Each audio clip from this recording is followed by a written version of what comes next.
and gentlemen, welcome to Renee Box Young, a platform where we simply discuss, critique, and analyze, simply talk about sport of boxing in a level-headed, mature, coherent fashion. Definitely subscribers since day one.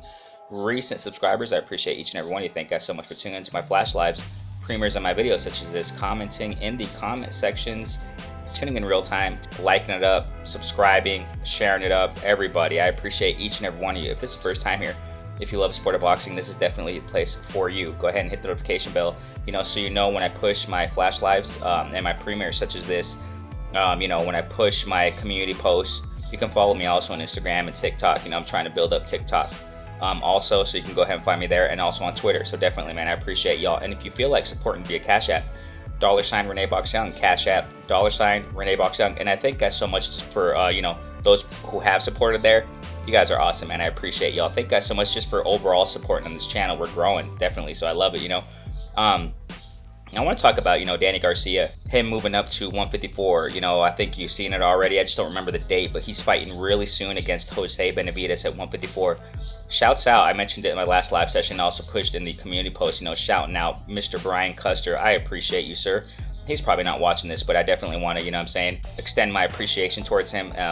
He asked one of my questions to Errol Spence when he interviewed him, and also he used one of my questions also in the Danny Garcia interview.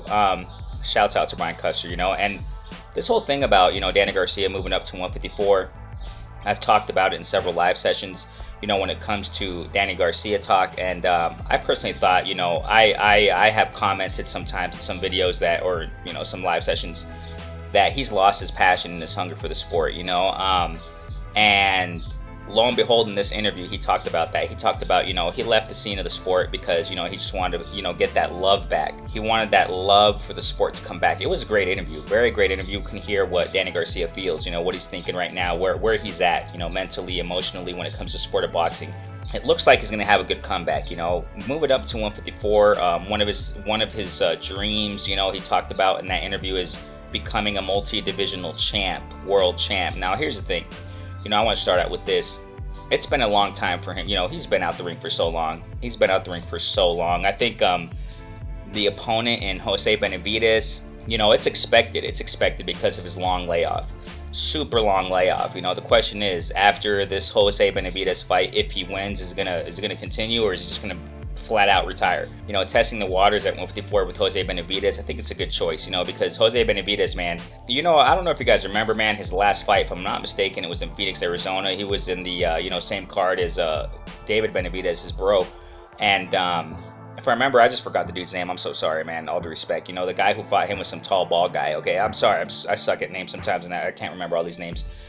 They ruled that a draw, if I remember correctly, and I personally think that was not a draw. I personally think Jose Benavidez's opponent won. He boxed him out, using the jab, using his footwork, using his distance wonderfully. Jose Benavidez really couldn't catch, his opponent. They called it a draw, though. Really, really debatable decision there. But my point is this, man. Obviously, everybody knows Jose Benavidez fought, Bud Crawford a few years ago. I would rate him, man, like maybe a C-level fighter, at 154. Which is why I'm saying that, Danny Garcia choosing this guy, choosing Jose Benavidez as an opponent, it's nice to test the waters. It's nice. It's a decent fight. That's what I'm trying to say. I think it's a decent fight just to see where Danny Garcia is at. Where do I think he's going to be at in this fight, man? I don't know, man. It's really hard to say because he's been out the ring so freaking long. The last fight was against Spence, and when was that? I mean, it was too long for me to even try to think and remember.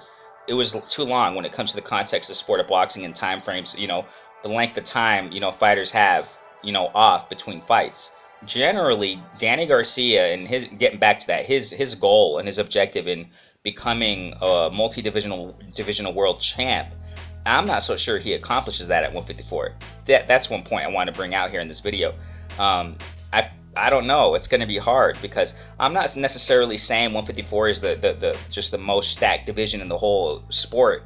You got several divisions out there that are stacked, but you do have some talent at 154. You know what I'm saying? Of course, Mel. I don't even think he ever fights him. If he does, man, ladies and gentlemen, I don't even think that's going to happen. But it's going to be a long way to the top.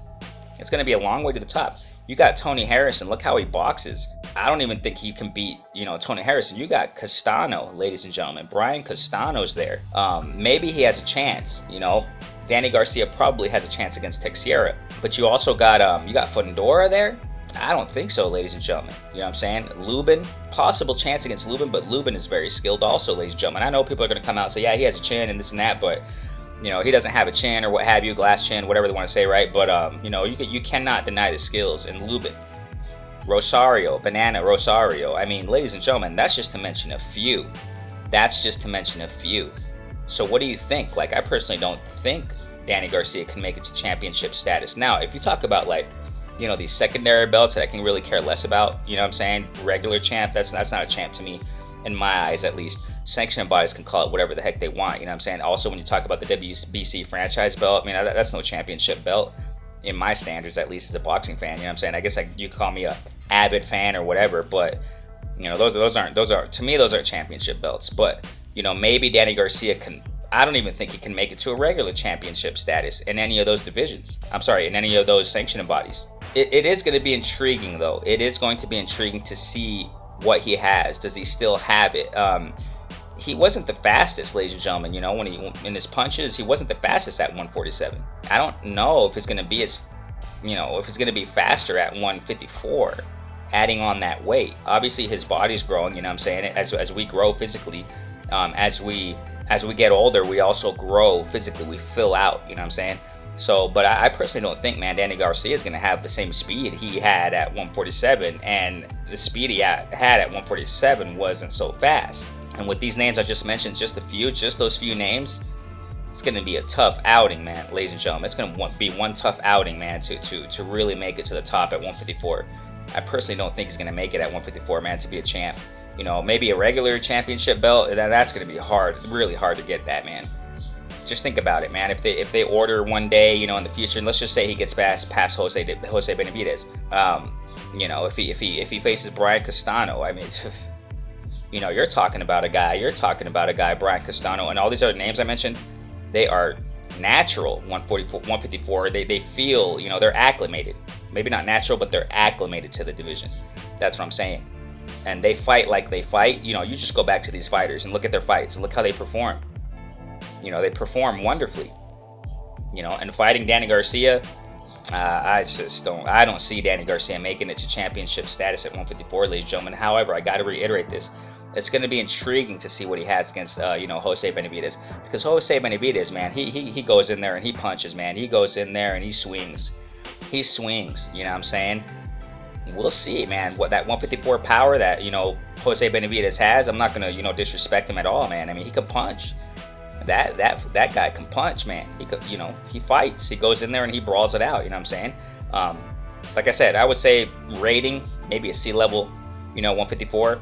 But it's going to be a nice test for Danny Garcia. I think it's going to be, it's going to determine whether he should really keep going at 154 or not, depending on how Danny Garcia performs. What do you guys think about Danny Garcia? Do you think he can make it to championship status at 154? I personally don't think so. And also in that interview, he mentioned Lada also, if I'm not mistaken. He mentioned Lada.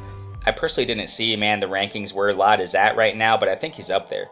You know what I'm saying? So, but I don't even know if he can beat Lada, ladies and gentlemen. You know what I'm saying? And Lada, he ain't the same anymore, in my humble opinion. Ever since that Hurd loss, ever since he lost to Jarrett Hurd, I really don't see him the same anymore. I don't see Lada the same. So, you know, but we'll see, man. I wonder what's next for, you know, Danny Garcia. It's not like I'm looking over this and saying that he's going to easily win Jose Benavidez. We really don't even know he's going to win Jose Benavidez. So, but if he beats him in a nice fashion, it'll be interesting. So, I wish the best of luck, man. I wish the best for Danny Garcia and what's next for him in his career. I kind of incline towards Danny Garcia if he gets through Jose Benavidez. Probably take another 8-month layoff or something. But what the heck do I know? You know, I say this time and time again. We can't read these guys' minds. You know, we don't know if they're going to be active and, you know, come back. Fighters like this in Danny Garcia's case, or like Keith Thurman, you know what I'm saying? You never know. Like, if they come back, you know, they have one fight and then they disappear 8 months. Or we don't know if they're, you know, have the fight and then, you know, fight in another 4 months and fight again another 4 months. But you know, that's very, very improbable he does that, Danny Garcia. Now, I don't know, man. If he gets through Jose Benavidez, he's probably going to take another 8-month layoff, man. So, but we'll see, man, because I personally don't think, I got to reiterate this, I don't think he can make it to be a champ at 154. Now, obviously, you know about the transitions that may happen soon. Jermell Charlo, if I'm not mistaken, he's going to fight a mandatory soon. I think it's in Zoo. Um, and that name too. That name Zoo, Tim Zoo, that guy from, I think he's from Australia or something, but that guy can fight too, man. Imagine Zoo versus Danny Garcia. I don't think Danny Garcia can get past Zoo, man. I don't know, man, because you're talking about 154. That power is different. That aggressiveness too, man. These fighters can fight, man. I'm not saying Danny Garcia can't fight, but we're just talking about fighters that are they're acclimated at 154, man. These guys are acclimated with wars. They're acclimated to wars at 154. And just get back to that. Imagine Fundora. Wow, this is dangerous. This is dangerous, ladies and gentlemen, for Danny Garcia, man. Who knows if this is just his last wing to see if he has it still, we'll see what happens, man. So if Mel Charlo moves up sometime soon, even if those belts go vacant, let's put that scenario. If those belts go vacant at 154, if Jermell just decides to move up to 160, Jermall moves up to 168, and y'all know the story, the train there as far as them, the Texas champs, you know what I mean? Spence moves up to 154. Let's just imagine that scenario too. They all do their adjustments and changes, these champs, okay? And then those belts become vacant at 154. And Danny Garcia is still there in the mix. I don't even think he can beat those other names we just mentioned, because all those other guys are going to be fighting for those belts. These names I just mentioned, and other names out there I probably didn't mention, whatever. I don't remember all these names. But, those names I just mentioned throughout this video are the ones who will be fighting each other if they stay at 154. You know what I'm saying? If they stick around, they'll be fighting each other for those belts.